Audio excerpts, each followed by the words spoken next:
comment est-ce qu'on peut apprendre à dire non?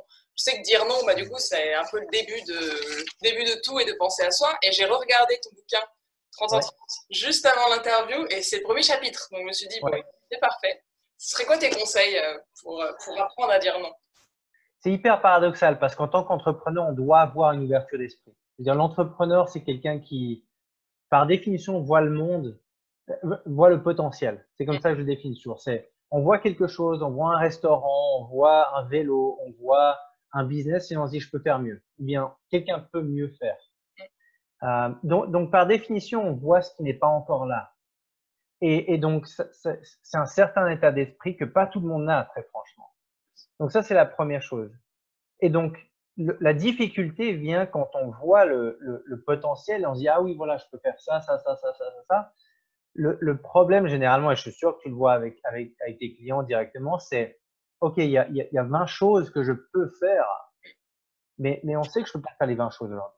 C'est simplement pas possible. Il n'y a pas le temps, il n'y a pas les ressources financières, il n'y a pas les personnes autour de soi pour pouvoir faire ça. Donc, la question après, c'est à quoi est-ce que je dis non finalement? Parce que je peux pas dire oui à tout. Et le plus j'avance même dans l'évolution de on va appeler ça la carrière d'entrepreneur et d'investisseur, le plus je suis orienté vers les investissements et beaucoup moins vers le quotidien. Mhm. Et le plus, c'est une question de dire non. Mhm. Et parce que les opportunités, les idées de projet, les idées de partenariat, les idées, en général, il va toujours y en avoir. Le problème que l'entrepreneur et que les entrepreneurs ont, c'est laquelle de ces 10 options va me générer le meilleur retour.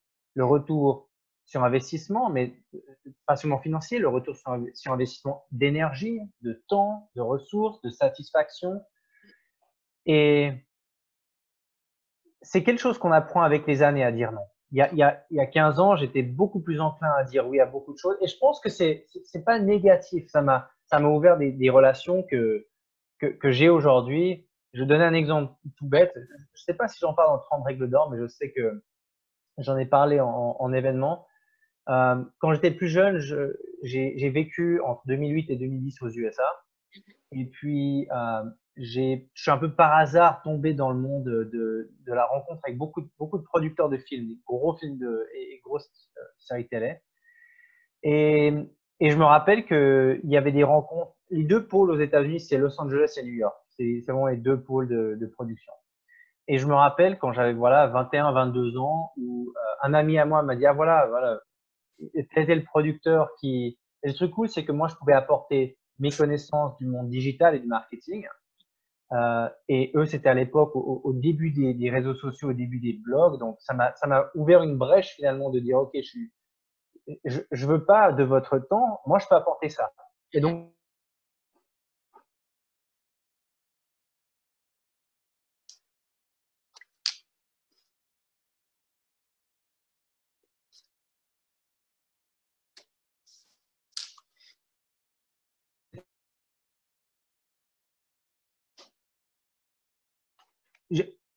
un exemple, un ami à moi me dit voilà, je te présente à cette productrice qui habite à New York. Contacte la productrice, on discute. Elle me dit je fais une fête chez moi ces prochains jours, c'est une semaine plus tard à New York. Si tu es à New York, fais signe. Mhm. Et puis la première chose que j'ai dit, c'est oui, ça tombe bien parce que je serai à New York ce jour-là pour le rendez-vous, donc ce sera avec plaisir comment dire, de venir et de rencontrer.